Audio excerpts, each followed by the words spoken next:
পৃথিবীর কোথাও ফ্যাসিস্টদের পুনরুত্থান হয়নি, বাংলাদেশেও হবে না, বলছেন রুহুল কবির রিজভী। এদিকে ডি8 শীর্ষ সম্মেলনে ডক্টর ইউনূসকে আমন্ত্রণ। জানাবো ডক্টর ইউনূসকে কতদিন সময় দেবে বিএনপি, এবং সর্বশেষ জানাবো সরকারি জমিতে অবৈধ ঝুঁকিপূর্ণ মার্কেট, আতঙ্কে ব্যবসায়ী পর্যটকরা। শুনছিলেন সংবাদ শিরোনাম, এবারে বিস্তারিত।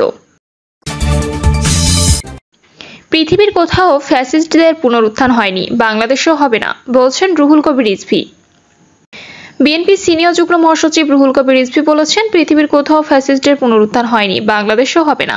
এরা সামাজিকভাবে প্রতিষ্ঠিত হতে পারে না। ইতালি, জার্মানি সহ পৃথিবীর কোথাও গণতন্ত্রকামী মানুষ ফ্যাসিস্টদের পুনরুত্থান হতে দেয়নি।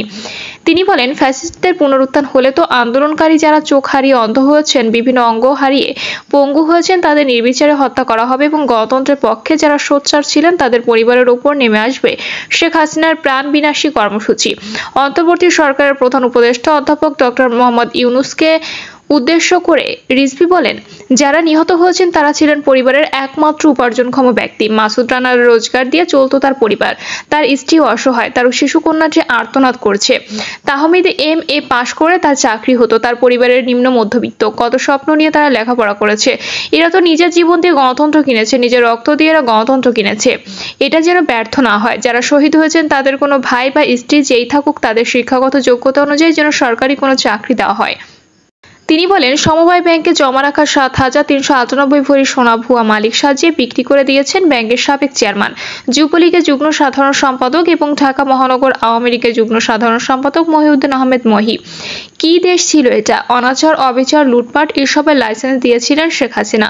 পুলিশ, সিভিল প্রশাসন, প্রত্যেক জায়গায় শেখ হাসিনার আশীর্বাদ পুষ্টরা শত শত কোটি টাকার মালিক। গণ অভ্যুত্থানের মধ্য দিয়ে বাংলাদেশ গণতন্ত্রের পক্ষে হাঁটতে শুরু করেছে উল্লেখ করে অন্তর্বর্তী সরকারের উদ্দেশ্যে রুহুল কবির রিজভী বলেন, প্রয়োজনীয় সংস্কার করে দ্রুত নির্বাচনের ব্যবস্থা করুন। ডক্টর ইউনূসকে কতদিন সময় দেবে বিএনপি?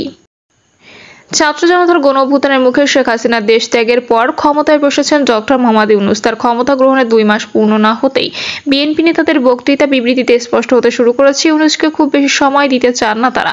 নানা জল্পনা কল্পনার মধ্যে সেনা প্রধান 18 মাসের মধ্যে নির্বাচন আয়োজনের এক ধরনের ইঙ্গিত দিলেও এ সময়টাকেই বেশি হিসেবে দেখছে বিএনপি। দলটির ভারপ্রাপ্ত চেয়ারম্যান তারেক রহমান, মহাসচিব মির্জা ফখরুল ইসলাম আলমগীর না বললেও যৌক্তিক সময়ের মধ্যে নির্বাচন দিতে মানে কেটে পড়ার পরামর্শ দিয়েছে অন্তর্বর্তী সরকার উপদেষ্টাদের। তারা যে সংস্কারের কথা বলছেন সেটা রাজনীতিকদের কাজ, এটা পরিষ্কার করে বলেছেন বিএনপি নেতারা। কয়েকজন শীর্ষ নেতার সঙ্গে আলাপ করে জানা গেছে, ছাত্র জনতার আন্দোলনের প্রতি শ্রদ্ধা রেখে অন্তর্বর্তী সরকারের প্রতি আকুণ্ঠ সমর্থন দিয়ে রেখেছে বিএনপি। এই সমর্থন একটি যৌক্তিক সময় পর্যন্ত অব্যাহত রাখবে তারা, কিন্তু কালক্ষেপণ করলে ভোটাধিকারের জন্য ফের মাঠে নামতে দ্বিধা করবেন না বিএনপি। সরকার পতনের 3 দিন পর 8ই আগস্টের প্রথম সমাবেশ থেকে শুরু করে পর্যন্ত যতগুলো সভা সমাবেশ হয়েছে তার প্রতিটিতে একই বার্তা দিয়েছে বিএনপি নেতারা। জানতে চাইলে বিএনপির স্থায়ী কমিটির সদস্য আমির খসরু মাহমুদ চৌধুরী বলেন, অন্তর্বর্তী সরকারের প্রধান দায়িত্ব একটি নিরপেক্ষ গ্রহণযোগ্য নির্বাচন আয়োজন করা। এর জন্য যতটুকু সময় দরকার ততটুকু আমরা দেব, তবে এদের খেয়াল রাখতে হবে সময়টা যেন যৌক্তিক সীমার মধ্যে থাকে। অতিরিক্ত কাজের দায়িত্ব নিয়ে কালক্ষেপণ দেশের সাধারণ মানুষ মেনে নেবে না। অনেক রক্ত ঝরিয়ে গণতন্ত্র পুনরুদ্ধারের যে পথ তৈরি হয়েছে সেটা যেন আবার রুদ্ধ না হয়ে যায়। সূত্রমতে বিএনপি মনে করছে, সুষ্ঠু নির্বাচনের জন্য নির্বাচন কমিশন, প্রশাসন, পুলিশ বিভাগ ও বিচার বিভাগ সংস্কার প্রয়োজন। এসব জায়গায় প্রয়োজনীয় সংস্কার ও সংস্কার প্রস্তাবনায়নে জাতীয় নির্বাচন আয়োজন করতে পারে অন্তর্বর্তী সরকার, কিন্তু সংবিধান সংস্কারের মতো বড় কাজে হাত দেওয়া অন্তর্বর্তী সরকারের জন্য ঠিক হবে না। এটি করতে গেলে বড় ধরনের বিতর্ক তৈরি হবে। এ কারণে সংবিধান সংস্কার কমিশন নিয়ে বিএনপি শুরু থেকেই প্রকাশ করে আসছে। সংবিধান সংস্কার নিয়ে অস্বস্তি প্রকাশ করতে দেখা গেছে বিএনপির শীর্ষ নেতাদেরও। তাদের বক্তব্য পরিষ্কার, সংবিধান সংস্কারের কাজ নির্বাচিত সরকারের হাতে থাকতে হবে। এটি অনির্বাচিত সরকার বা তথাকথিত এলিট শ্রেণীর হাতে ছেড়ে দিলে চলবে না। অতি উৎসাহী হয়ে এই কাজ করতে গেলে রাষ্ট্র বিশৃঙ্খলা তৈরি হবে। এরই মধ্যে সিনিয়র আইনজীবী ZI খান পান্না এক বেসরকারি টেলিভিশন চ্যানেলকে দেওয়া বক্তব্যে বলেছেন, সংবিধান পুনর্লিখন করতে গেলে আরেকটি যুদ্ধ শুরু হবে। সেটি মুক্তিযুদ্ধ নয়, মহাযুদ্ধ। ক্ষমতা গ্রহণের মাসখানেকের মধ্যে অন্তর্বর্তী সরকারের প্রধান উপদেষ্টা ডক্টর মোহাম্মদ ইউনূস বিভিন্ন ক্ষেত্রে সংস্কারের জন্য 6টি কমিশন গঠন করেছেন। এসব কমিশন নিয়ে এরই মধ্যে নানা বিতর্ক ছড়িয়েছে। সংবিধান সংস্কার কমিশনের প্রধান হিসেবে দায়িত্ব দেওয়া হয়েছিল সংবিধান বিশেষজ্ঞ ডক্টর শাহদ্দিন মালিককে।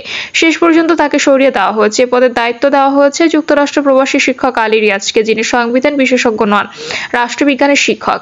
বিএনপি মনে করেন এসব কাজে হাত দিয়ে কালক্ষেপণের পাশাপাশি নতুন করে বিতর্ক তৈরি করা যুক্তিসঙ্গত নয়। কাজগুলো নির্বাচনী সরকারের হাত দিয়ে হওয়াটাই শ্রেয়। আগ বাড়িয়ে এসব কাজ হাতে নিয়ে শেষ করতে না পারলে অন্তর্বর্তী সরকারের প্রতি মানুষের আস্থা কমবে। এসব প্রক্রিয়া 6 মাসের মধ্যে শেষ করে 1 বছরের মধ্যে নির্বাচন শেষ করা উচিত বলেও মনে করেছেন বিএনপি নেতারা। এ প্রসঙ্গে বিএনপির স্থায়ী কমিটির সদস্য সালাউদ্দিন আহমেদ বলেন, নির্বাচন আয়োজনের জন্য 1 বছর সময় যথেষ্ট।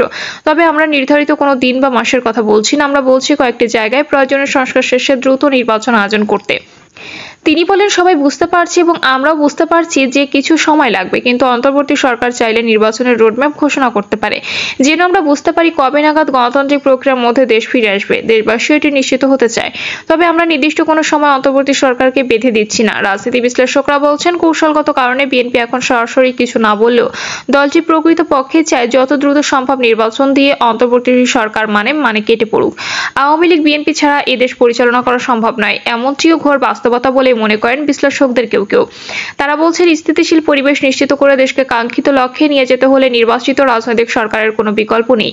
গত 28 সেপ্টেম্বর এক সমাবেশে দেওয়া বক্তব্যে বিএনপির ভারপ্রাপ্ত চেয়ারম্যান তারেক রহমান বলেন, স্বৈরাচার মুক্ত বাংলাদেশে আকস্মিকভাবে সৃষ্ট শূন্যতা পূরণের জন্য একটি অন্তর্বর্তী সরকারের কোনো বিকল্প ছিল না, সেটা আমরা সবাই জানি। সংগত কারণে তাদের প্রতি আমাদের সমর্থন সেদিনও ছিল, আজও আছে। তাদের প্রতি আমাদের আস্থাকে প্রশ্নহীন রাখার চ্যালেঞ্জ তাদেরই নিতে হবে। তিনি বলেন, তাদের প্রতি অর্পিত দায়িত্ব আর সেটি যথার্থভাবে প্রতিফলনের রোডম্যাপ তাদেরই নির্দিষ্ট করতে হবে। সব পরিবর্তন সাধন যেমন তাদের পক্ষে সম্ভব নয়, তেমনি এমন দায়িত্ব তাদের কাঁধে নেওয়া সঙ্গত হবে না যেটা তারা বহন করতে সক্ষম হবে না। D8 শীর্ষ সম্মেলনে ডক্টর ইউনূসকে আমন্ত্রণ। চলতি বছরের শেষের দিকে অনুষ্ঠেয় 8 মুসলিম রাষ্ট্রের সংগঠন D8 শীর্ষ সম্মেলনে অংশগ্রহণের জন্য অন্তর্বর্তী সরকারের প্রধান উপদেষ্টা ডক্টর মোহাম্মদ ইউনূসকে আমন্ত্রণ জানিয়েছে মিশর। বাংলাদেশ মিশরের রাষ্ট্রদূত ওমর মহি আল-দিন আহমেদ ফাহমি পররাষ্ট্র উপদেষ্টা তৌহিদ হোসেনের সঙ্গে সাক্ষাৎকালে আমন্ত্রণ জানিয়েছেন। পররাষ্ট্র মন্ত্রণালয়ের বিবৃতিতে একথা জানানো হয়। মিশর আয়োজিত অর্গানাইজেশন ফর ইকোনমিক কো-অপারেশনের শীর্ষ সম্মেলনে বাংলাদেশ, মিশর, ইন্দোনেশিয়া, নাইজেরিয়া, ইরান, পাকিস্তান ও তুরস্ক সহ 8টি উন্নয়নশীল দেশের শীর্ষ নেতাদের একত্রিত করবে। সরকারি জমিতে অবৈধ ঝুঁকিপূর্ণ মার্কেট, আতঙ্কে ব্যবসায়ী পর্যটকরা। কুয়াকাটা সমুদ্র সৈকতে নামার ঠিক আগ মুহূর্তে বেড়িবাঁধ অতিক্রম করতেই রাস্তার দুপাশে নজরে পড়বে জরাজীর্ণ, এলোমেলো এবং ঝুঁকিপূর্ণ শতাধিক টিন শেড, ছোট বড় মার্কেট ও দোকানপাট। এর মধ্যে সবচেয়ে বেশি ঝুঁকিতে রয়েছে সরদার মার্কেট নামের একটি দোতলা টিন শেড মার্কেট। এই মার্কেটের নিচতলায় রয়েছে প্রায় অর্ধশতাধিক দোকানপাট এবং দোতলার এক পাশে নির্মাণ করা হচ্ছে আবাসিক হোটেল এবং অন্য পাশে রয়েছে 2টি রেস্টুরেন্ট। পরিবেশকর্মী ও পর্যটন সংশ্লিষ্ট ব্যবসায়ীরা বলছেন, জরাজীর্ণ এলোমেলো এই টিন শেড ঘরগুলো সৈকতের পরিবেশ নষ্ট করার পাশাপাশি আগত পর্যটকরাও রয়েছে নানা ঝুঁকিতে। এগুলো অপসারণ করে সমুদ্র সৈকতের পরিবেশ পর্যটক বান্ধব করার জোর দাবি জানান তারা। এদিকে উপজেলা প্রশাসন বলছে, সরকারি খাস জমিতে গড়ে উঠেছে অবৈধ ঝুঁকিপূর্ণ মার্কেট, অচিরেই করা হবে অপসারণ। প্রিয় দর্শক, এই ছিল এখনকার সর্বশেষ সংবাদ। আপডেট সব সংবাদ পেতে চ্যানেলটি সাবস্ক্রাইব করে বেল আইকনটি ক্লিক করে রাখুন।